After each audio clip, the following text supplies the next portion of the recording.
Hello, ladies and gentlemen. This is Dave Raff, and the program is called Now You're Talking.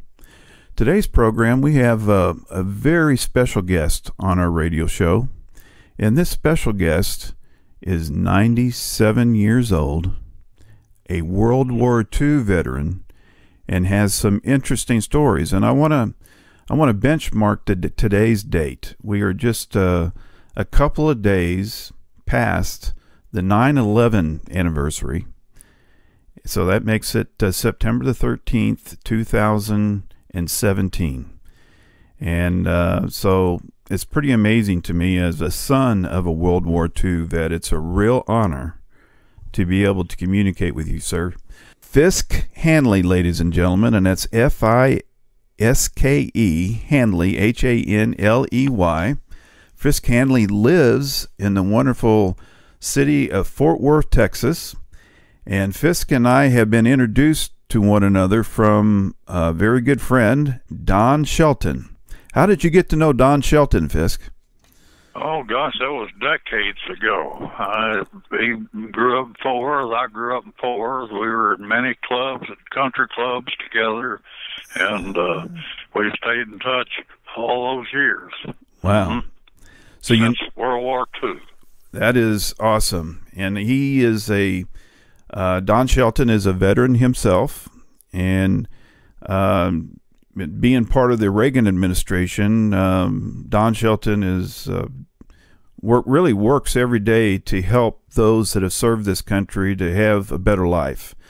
And so it's real natural for him to be drawn to Fiske Hanley, who is a World War II veteran. So Fiske, tell us a little bit how, what you were involved in during World War II. Well, it all started in the fall of 37.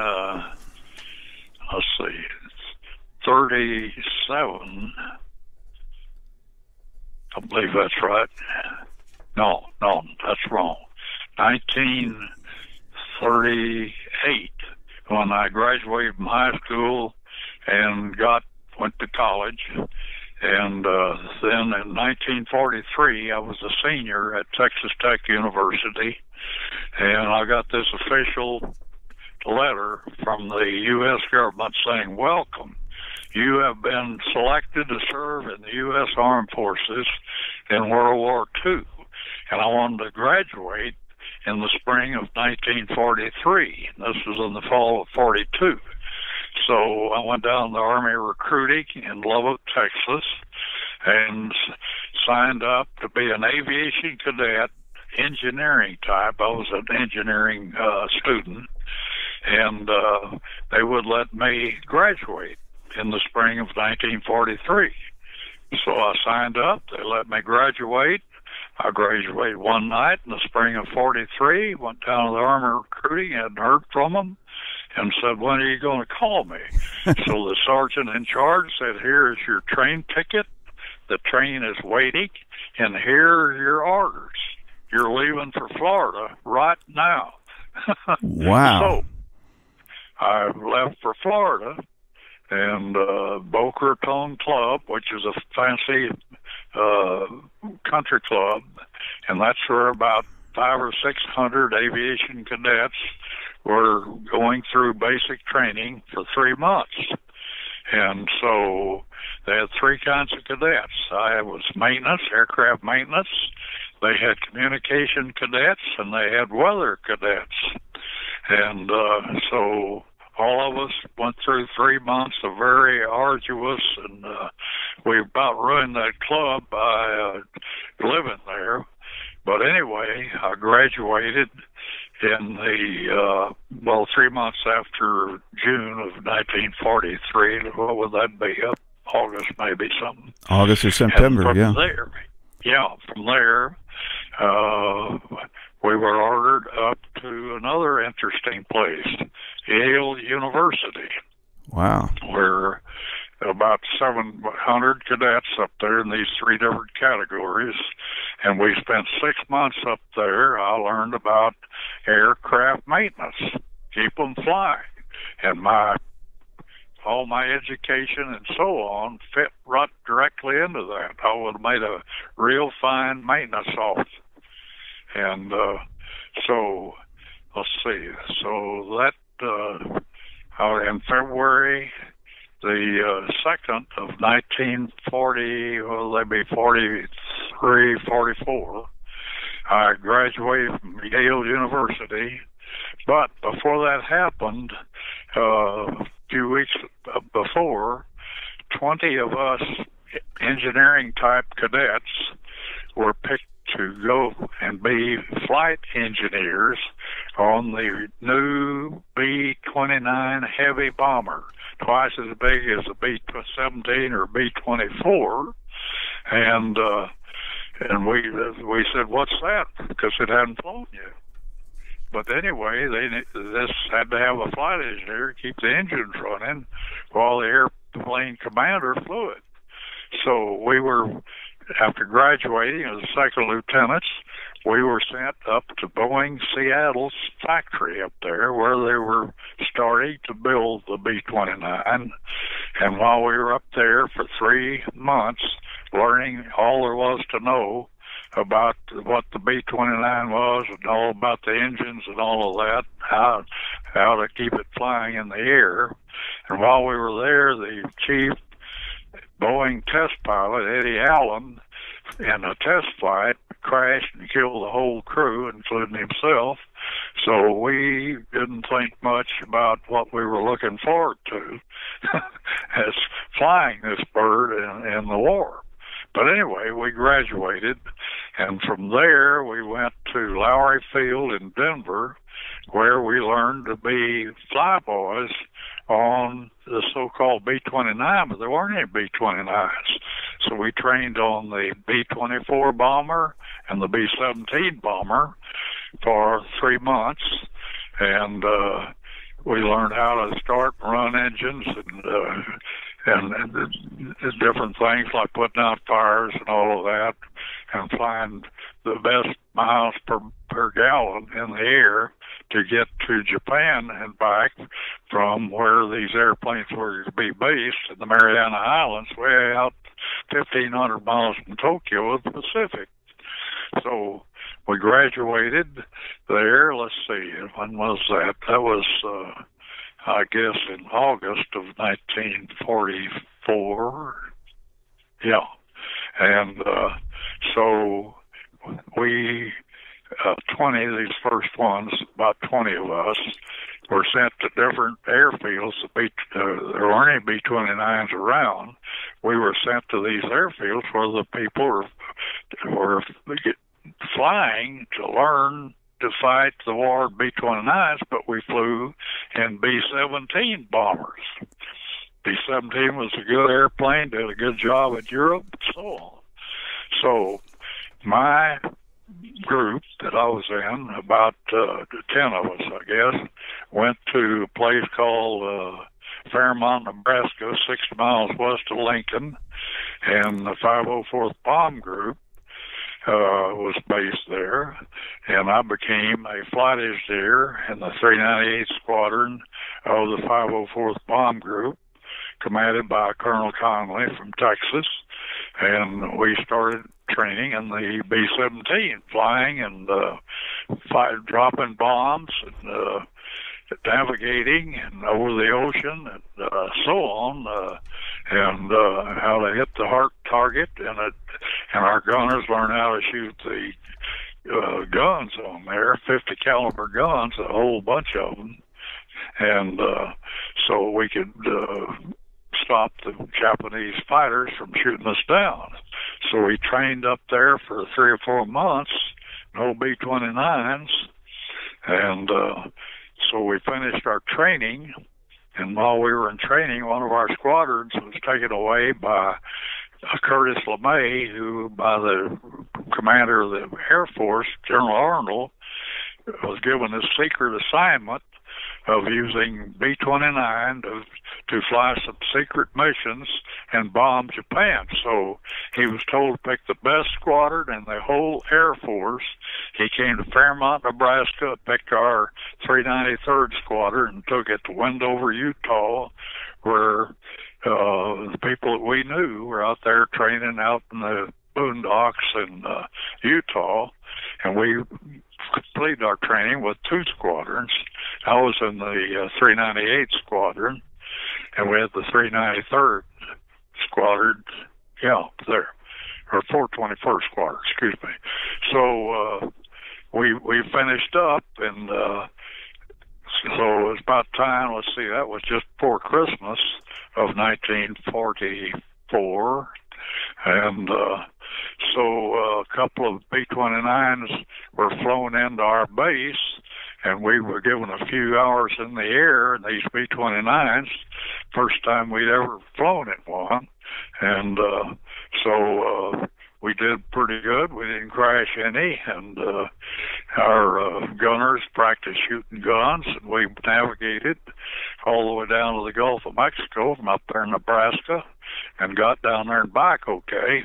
So now we're ready to go fight the war. So the orders came through, and so we were flown down in a cargo plane to a place in, let's see, where was that? In Harrington, Kansas. And that was our fly-off base for going overseas. And we were given a brand new B-29 as ours. My crew, 11-man crew, was commanded by a second lieutenant just like me.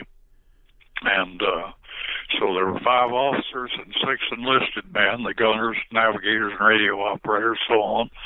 So we took off in our B-29 just before Christmas and headed to somewhere Pacific. So as we flew, we'd flown this B-29 just short flights, an hour or so out of Harrington there. But in flying out, our next stop was Sacramento, Mather Field there. And we didn't make Mather because the airplane shook so bad that it shook our radio antenna off, and we had to not crash land, but make an emergency landing at Albuquerque, and in the just around Christmas time, and had to get the airplane fixed. Got a Boeing representative in there because the maintenance people never seen a B-29 at that air base we were in, Air Force Base, and so Boeing representative kept working on it and finally found out that the cooling flaps on the engines were not hooked up right with springs, and they would float open more and blank out the tail aerodynamically, and the airplane just shook. So I said, well, there must be other airplanes that Rosie the Riveter put these springs in wrong on the engines. And he said, yes. And I said, well, you need to get that word out all over the Air Force, and to make sure you got it fixed, you're going up to fly with us. So we went up, flew around for an hour or so, and it was smooth. So he fixed our airplane. Good. That was one of the debugging things that the B-29 was going through, bad engines and bad hydraulic systems, landing gear, and so on. So anyway, we took off, flew to Mather Field, and landed and got ready to go overseas. So we staged for overseas out of that place out in Sacramento, California. And the operations officer for the 398th Squadron flew as a passenger on our airplane. We were happy. He was a major, high ranking. So we took off just a little bit after Christmas and headed west. And our orders said to fly let's see. Well, I had been told that we were going to be based on Tinian, but our order said land on Saipan in the Mariana Islands. Of course, we didn't even know where the Mariana Islands was. So we took off, and we flew to Honolulu, landed at John Rogers Field now at the International Airport of Hawaii today. And so when I got the engine shut down as a flight engineer, I climbed out, and there were about 100 mechanics out there that had taken the cowlings off, and the engines were stripped down to where they could work on them. And the whole airplane, Bombay, over 100 men were out there working on these. And I was a maintenance officer, so I knew that they shouldn't be out there. So I found the man in charge, the crew chief, and I said, "What in the world are you doing?" He said, "Lieutenant, get out of our way. We're getting your airplane ready to fight the war." And I said, "It's ready to fight the war." "No, it isn't." So we got a 2-week vacation in Hawaii while these people rebuilt our airplane. And that was nice. So while I was there, a fellow from my Texas Tech college was on the general staff, and he's the one came down and visited with me, and I guess he's the one told me we're going to be based on Tinian. So asked him where that was. He said, "I don't know, it's out in the Pacific somewhere." So that's about all I knew about where we were going. So we took off, and our major opened up the order, said fly to Saipan. So my friend was wrong, so we flew island hop, because the B-29 could fly 3,000 miles without refueling, but we didn't fly that far. We fly about 1,000, 1,500 miles and hit all these airfields out on the islands west of Hawaii over to the Mariana Islands, which is like 10,000 miles from Hawaii. And so we instead of landing at Tinian, where we were supposed to, we landed on Saipan, where our orders read.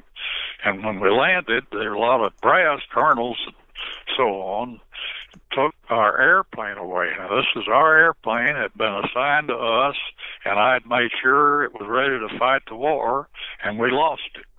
And we were put on a Warrior B-24 bomber and flown 3 miles to Tinian Island and landed there, and we got there on the 12th of January, 1945.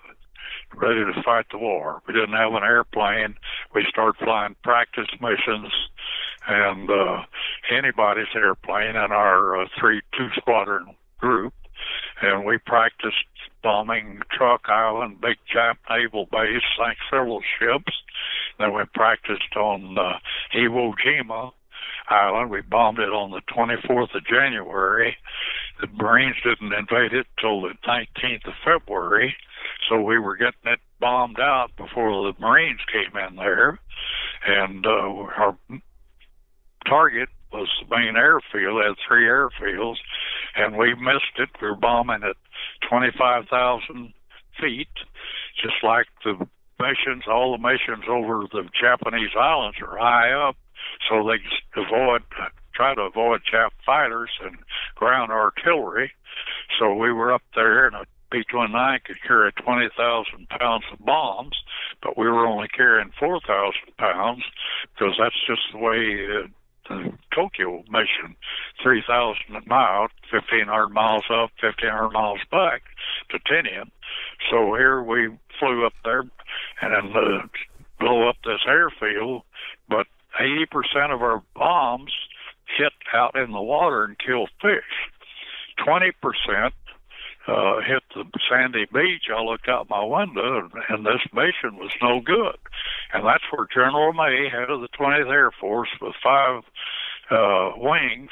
We were in the 313th wing. There was a wing over in China, 2 wings on Guam, and 1 wing on Saipan, our wing. So there were a lot of B-29s flying. They hadn't been doing any good, not hitting anything. But on Tinian, we discovered, LeMay West discovered jet stream winds of 100, 150, 200 miles an hour. So that's why we missed. So that's no good. B-29s were set up to win the war, bomb Japan out of it. So we were wondering what LeMay's going to do. Of course, we bombed Truk. Like I say, we sank a couple of ships up there with our 500-pound bombs. But on Iwo Jima, these bombs that we dropped, I didn't know it, but I've made a lot of Marine friends in that invasion on the 19th February, where our bombs had hit that beach, made foxholes. 500-pound bombs made a bunch of foxholes, and when they invaded on the 19th February, 45, we saved their lives. So we were heroes to the Marines on Iwo Jima. I'm still proud of that fact. I'm an honorary Marine. So anyway, that's how we got in the war. And then we started bombing Tokyo. I was on the March 9th mission, the first incendiary raid. This is what LeMay did. Instead of bombing at high altitude, he brought us down to 4,000 to 6,000 feet with a full 20,000-pound bomb load, incendiaries, individual airplanes at night, 4,000 to 6,000 feet. And I went on that mission. 9th of March 1945, and we burned Tokyo to the ground. We killed more people than either atomic bomb, over 100,000. And we bombed Tokyo, Osaka, Nagoya, and Kobe, and destroyed all those cities.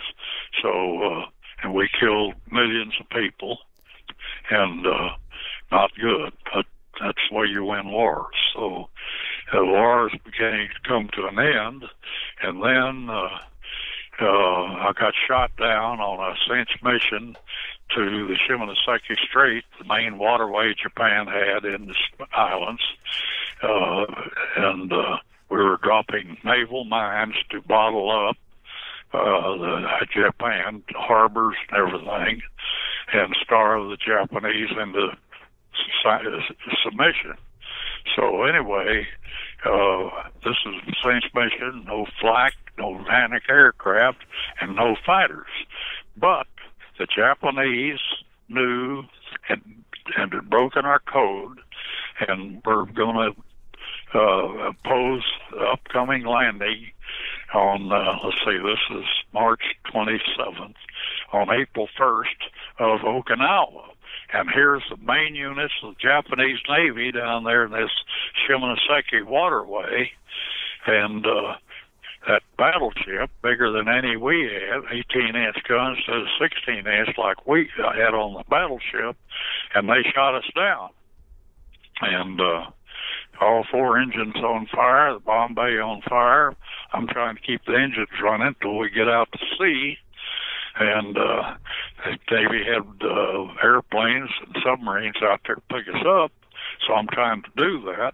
But the bomb bay, as I say, is on fire, four engines. The interphone got shot out, so I knew we were in deep trouble.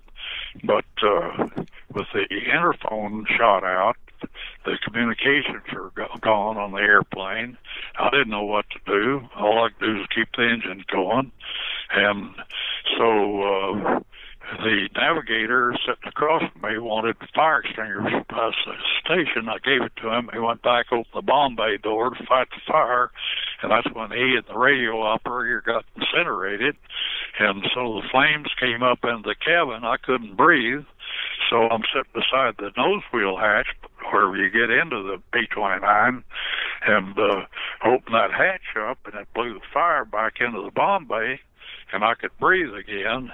And here's the nose gear, and I can't get out there, and I can't bail out through the bomb bay, so I'm stuck, and I don't know what to do. The interphone shot out, and while I'm holding this door open, a figure from forward part of the airplane, pilot, co-pilot, and bombardier up there, came out, jumped out of the airplane, and so I know it's time to go, and there's no way to get an orders, and the door slammed shut, and the fire's back in the forward cabin, so I know it's time to go, so I raised the gear, the door there. Oh, and the nose gear, well, the nose gear went down before he bailed out, of course, so then I bailed out, and so I'm over Japan somewhere, and we hadn't been told how to surrender or anything.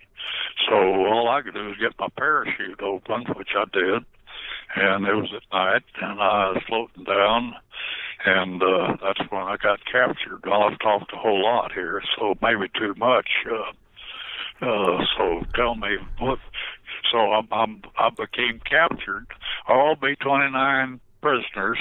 There were over 2,000 lost over and around Japan.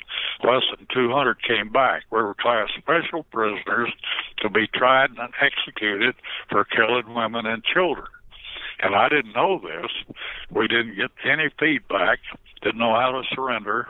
Had a 45 under my shoulder, but I kept it in place. Went down, and the rice farmers down, I happened to be over an island there, and a little island in the river, and that's where I got captured. They tried to kill me, but a Japanese policeman saved me, knocked him down several times, and I got captured on the 27th of March, 1945. So now I'm a captive, so I'm going to stop here and see what you want to hear from here on. I'm just blown away. Wow. I'm lucky to be alive. You're lucky to be alive, and there was a lot of challenges in the very beginning stages of this B-29, which I pulled that up on the internet, and it's a large airplane. You mentioned that it's twice as big as the B-24, and the B-24 was a 4-engine plane. Well, so, it's twice, 230-foot wingspan. B-24 is about 110. Yeah. So, and I also, I'd like to say, I came back. I couldn't sleep at night after I got liberated on, August the 29th, 45, by Admiral Halsey and his fleet in Tokyo Bay from Camp Amori, which the movie Unbroken's about. I'm in the movie. And so anyway, I'm just lucky, and I wrote this book right after I got liberated, and because I couldn't type it on my college typewriter, and this is post-traumatic stress syndrome, which no one knew about back then. But as I typed this out totally, get it out of my mind, my stress went away. So I did something that which the doctors know how to treat now. So now I'm free, and I went back to civilian life and went to work for Gonfair, flew B-36s. So I've had an aviation life, and I'm a survivor is what it amounts to. So there. You were at the crosshairs of death many times in that times period, which I think you mentioned that started. You got on the train and headed towards Florida. What was that date again? That was in 1943, wasn't it? That was 43. Yeah, spring of 43, June, end of May or June. Okay, so then you got training 43. There down in Florida. Then you went up to Yale University. Yep. And then from there, Glenn Miller was up there. He was head of all Air Force bands, so we had some real good music up there. Wow, that's big time name in those days. I know some of this is really hitting home for me, like we talked about yesterday, because my father was in the Navy during World War II. He was on the North Carolina battleship, so he was. I think he was pretty close. I don't want to say where he was exactly. I need to look it up. But you were in the war to the very end. Whenever you were bombing Japan, and your B-29 was he in the Pacific? He was on in the South Pacific in WW2. So he probably worked for Halsey then, Admiral Halsey. Wow. He might have been there when I got rescued. Well, he may. My father's been dead for a lot of years. He died when he was 54, and if he would be alive now, he would be 91. So, so it's been a lot of years ago. But I have his World War II medals and his 11 battle stars hanging on the wall in my bedroom. So, okay. So it's you relate to that. Well, I'm just listening to you, and here you are. Everybody else has bailed out on the B-29.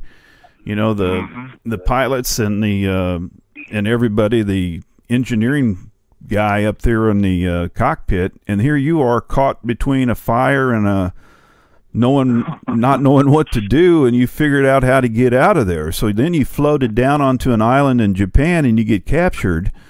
So that's right. What was that like? What was the... Well, I got captured, and all B-29 people were not captives of the Japanese Army. They were special prisoners to be tried and executed for killing women and children, and were prisoners of the Kempi-Tai. Now, the Kempi-Tai private in the Kempi-Tai can arrest a Japanese general and cut his head off. That's how powerful they are. And so they killed 9 out of 10 of us B-29 prisoners and tried to kill me. I faced certain death 14 times. I've listed 14. I wrote a book, Accused American War Criminal, which is available today on the open market, Amazon and so on. But anyway, that book has 14 times that I've faced certain death. And the good Lord saved me. Why? Here I am, survivor. Wow. 14 times. And that's right. And you wrote the book shortly after the war was over? Accused American War Criminals, the name of it. When did you write that? Well, I wrote it. It came out in 1989 after I retired from General Dynamics.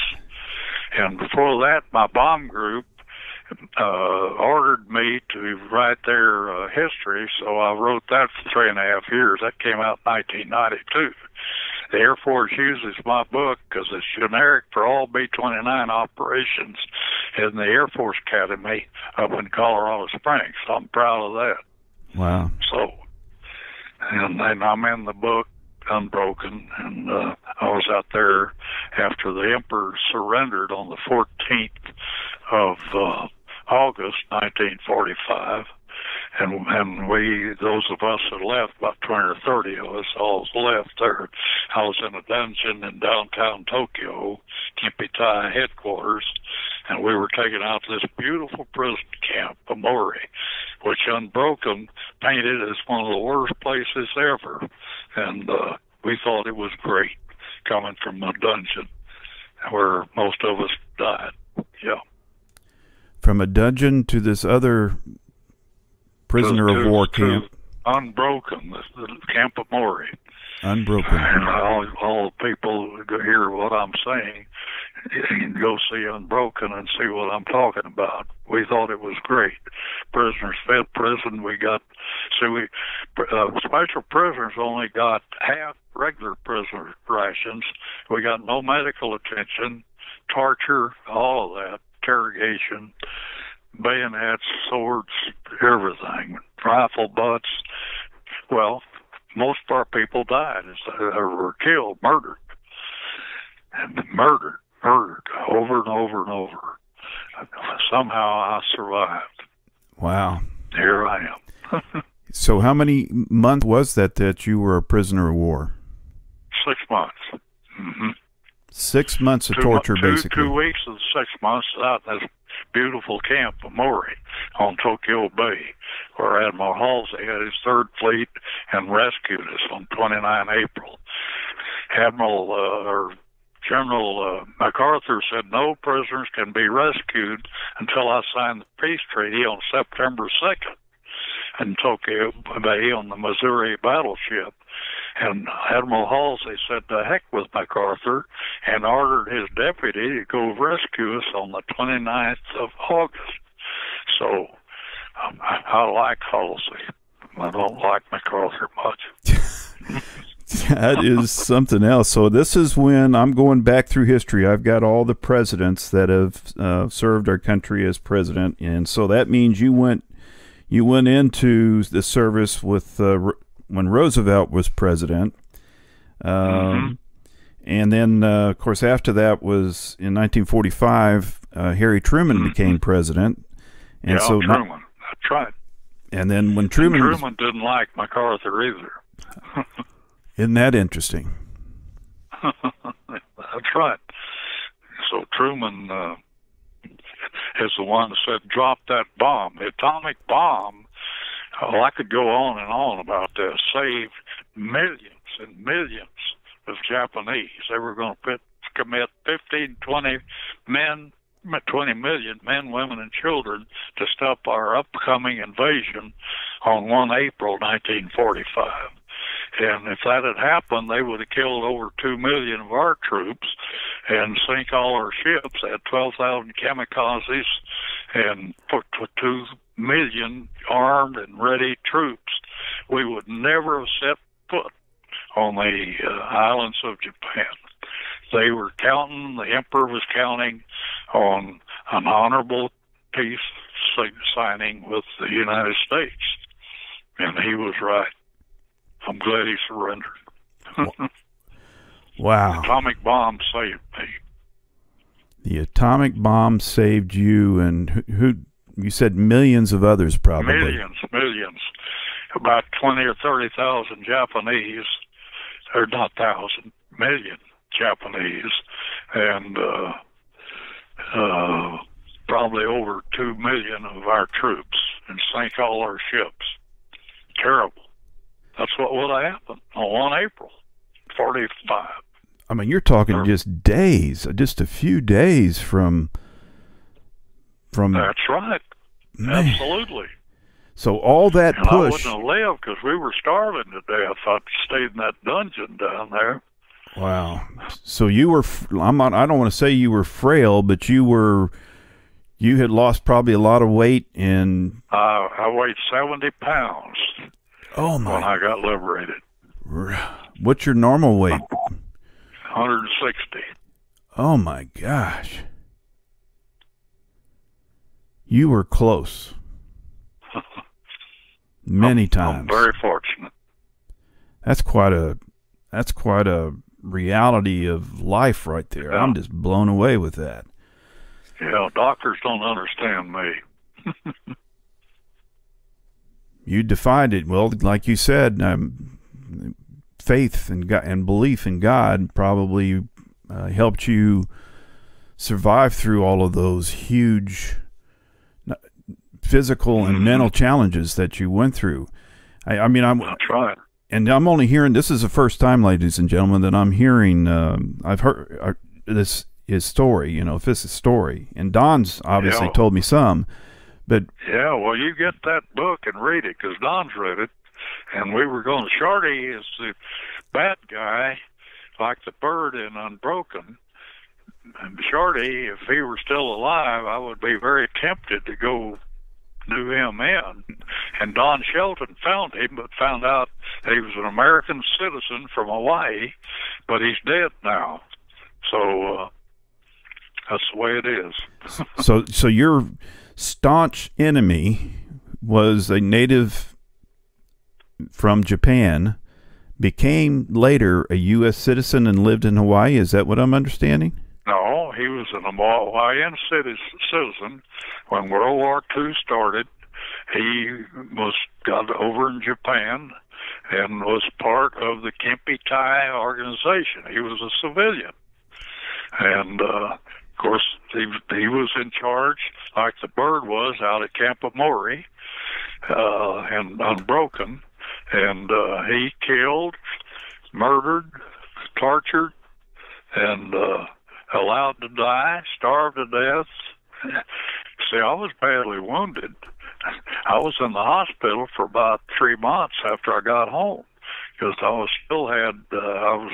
had about 30 flak wounds, artillery, and they purposely infected those. Shorty did, and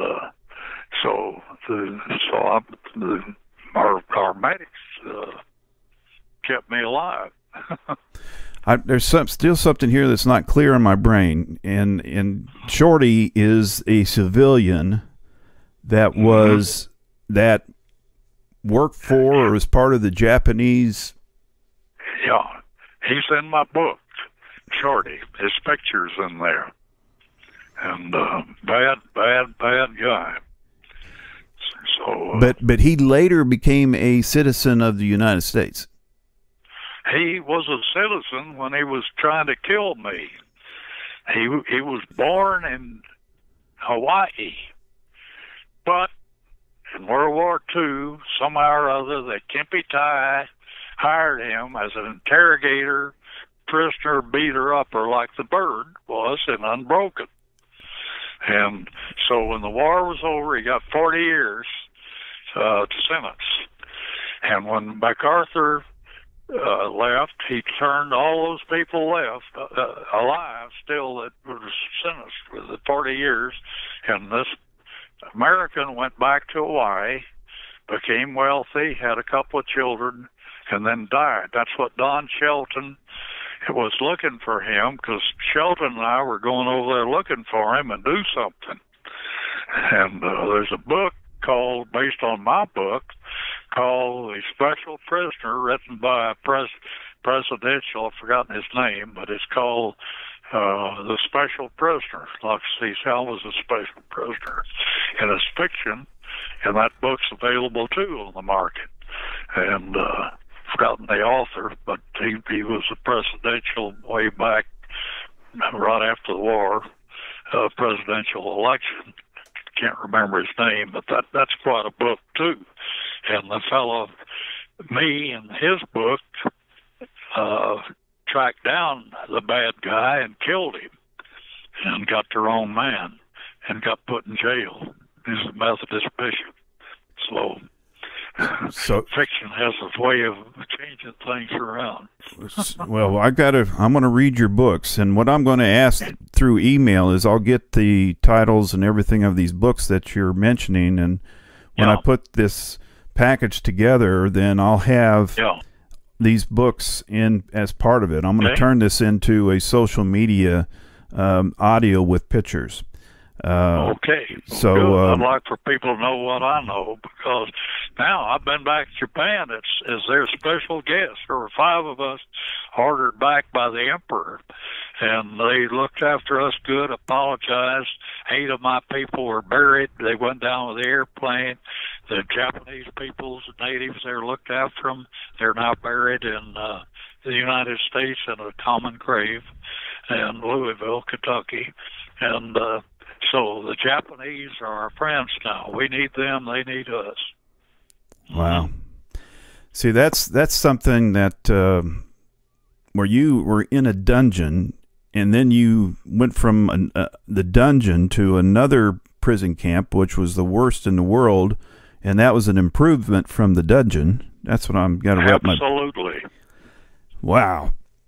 And so you were a prisoner of war, and you were getting very small... I was not a prisoner of war. I was not a prisoner of war. Okay. All B-29 people were special prisoners with special rules to be tried and executed for killing women and children. The order was out to kill us all.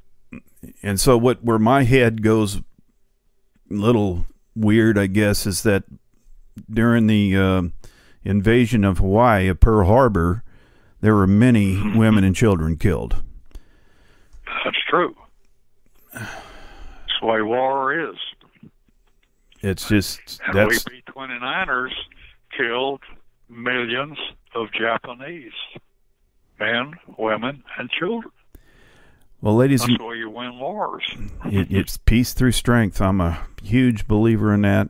I say I have that on the tip of my tongue, whether it's local conceal and carry defense, or if you're talking about what you did in your lifetime as being, you were fast forwarded through the B-29 project when the airplane still had a huge amount of faults about it, but you guys were still out there flying the thing because there was a mission that was in the background of the leaders' minds to get that plane out there with the bombs and destroy Japan, basically. And that's true. And let me say something else, too, here. We are proud that the Marines took Iwo Jima, halfway from the Mariana Islands to Tokyo. So they saved many, many, many hundreds of B-29s out of gas, broken, so on. So the Marines did us a great favor taking Iwo Jima. Wow. So that helped us. Ladies and gentlemen, we have Fiske Hanley on the show today on Now You're Talking. Fisk, right now on September the 13th, 2017, is 97 years old. And he's telling this story like he lived it yesterday, which is fascinating to me. You were near death, normally at about 160 pounds when you went into the service, and you were on your way over to Japan, and then you were knocked out of the sky and you parachuted down to an island, and you were put into a special prison camp, the B-29 prison camp, because of the children and women issue. And you were down to 70 pounds in prison camp. 70 pounds. I mean, that's near death. Plus, not to mention the 14 times where they were trying to kill you. 14 times. True. Wow. This is something else. This is something else. So you have a goal on your 100th birthday to go to Hawaii, and Don has Tokyo. Okay. To the Olympics in Tokyo on my 100th birthday. The Olympics. Yep. Assisted by the Japanese. They're very friendly to me. I have a friend here that I met, a kamikaze pilot, Bill Nagase. He's now dead. But Kempe Tai kicked all his teeth out. That's how mean they are. He was late to a meeting. So the Japanese are good people. It was just the emperor, the way the warrior type Japanese did World War II. They were going to take over the world. That was their plan. Yeah, and they had a pretty good plan, didn't they? I mean, of course, their military men basically committed suicide, and that's what my father. They fought to the last man. You bet. My father had those planes flying towards his battleship. You know, he and his fellow crewmen on the North. Yeah, sure. So, I mean, that's a brutal war. Is just brutal. Period. And there's a lot of different what our military men and women have gone through. Mm-hmm. And I don't know. Has Don told you about his brother that recently passed away, Jerry?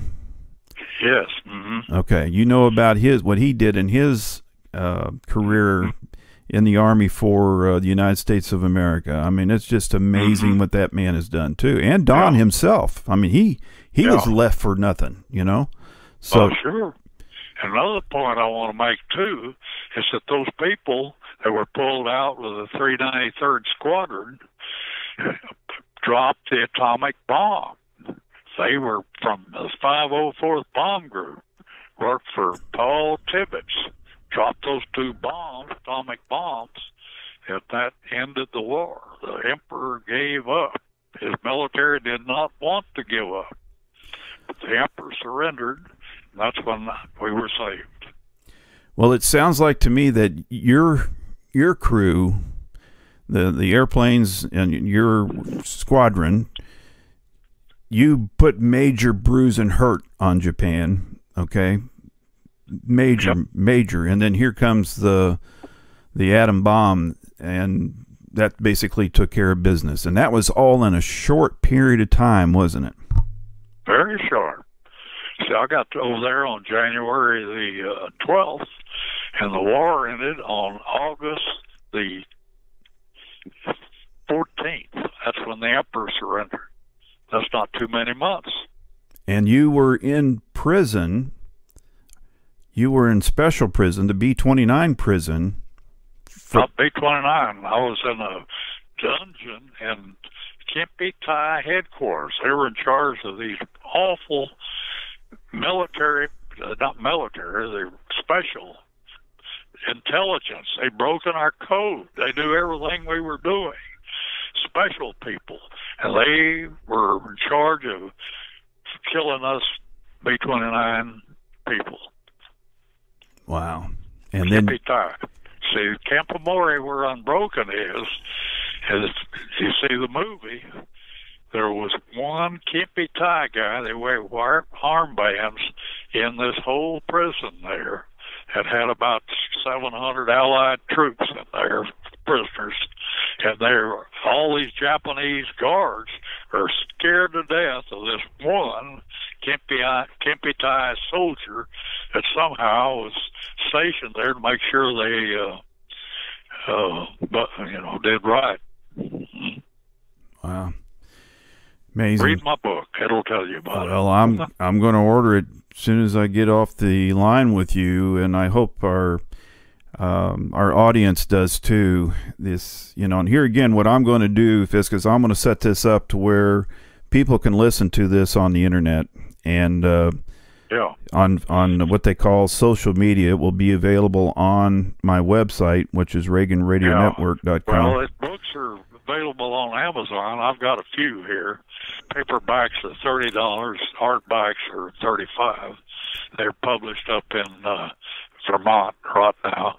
Forgotten the name of the company, but they're available for the people who want to get them. If you want one, I'll mail you one. You can pay me. That sounds like a plan to me.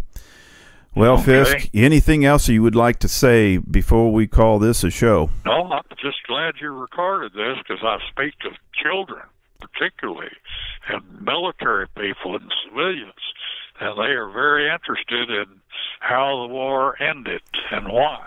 Well, there's one more part that's just intriguing me is, you're 97 years old. You're going to be 100 years old here in 3 years. And you have a goal of going down to the Olympics in Japan, which you are friends with Japan now, with everything that you have gone through in your life. Absolutely. Are there any other people on this planet as part of what you went through? Are they any others still alive? Do you know of? The B-29 people that were special prisoners. See, B-29ers were not the only special prisoners. There were a few other ones. Pappy Boynton was one of them. And so there are a few. They're mostly all dead. I guess there's less than 100 total of Japanese prisoners that are still alive. And there were less than that. If I remember this correctly, and correct me if I'm wrong, but there were over 2,000 prisoners at one time, and when the war was over, there was only like 200. That's right, B-29ers. Yep. And the order was out of Imperial Japanese headquarters to execute all prisoners when the invasion started. Boom. Wow. And I knew when the invasion date was. April 1, 1945. That's when I would die. I knew that date. I didn't tell anybody else about it. My friend from the general's headquarters told me that on the way overseas. April 1st, 1945. Invasion of the Japanese home islands. Well, Operation Olympic, Kyushu Island. Solid Japan. After all, you got back and you settled down a little bit, and I know it was quite a while before you truly settled down because I'm hearing, the war ended in 1945, and then you didn't write your book until the 1980s sometime, and then you wrote another one that was in the 1990s. Well, I didn't talk about the war at all after I wrote that in 1946 when I got home. Put it in the file, it stayed there. So after I finished my bomb group book and retired from General Dynamics in 1989, I pulled that file out, published it. 1989 is when the Accused American War Criminal came out. It's now available to the public. Wow. That's important note to know, ladies and gentlemen. That's it's the more that I think about your situation, the more amazed I am because of all the many challenges that were associated. I mean, you had the crosshairs of death on your back many times. And I was in front of a firing squad one of those 14 times. The bullets in the barrel and a fresh dug hole in front of me. They didn't pull the triggers. Why not? Holy cow. It's in the book. Well, I think there's going to be a huge thirst for folks to read your book. Yep. And I have a good friend upstairs. Well, like you said earlier, I mean, it's the youth that really don't understand true history. I mean, I haven't heard this part of history before. Okay, this is new to me, and I'm 61 years old. So I'm a student of. You're educating us. Okay, well, my book is the only one that I know of its type. Yep. Unbroken, written by Laura Hillenbrand down in Houston, is about Camp Murray. But this is worse.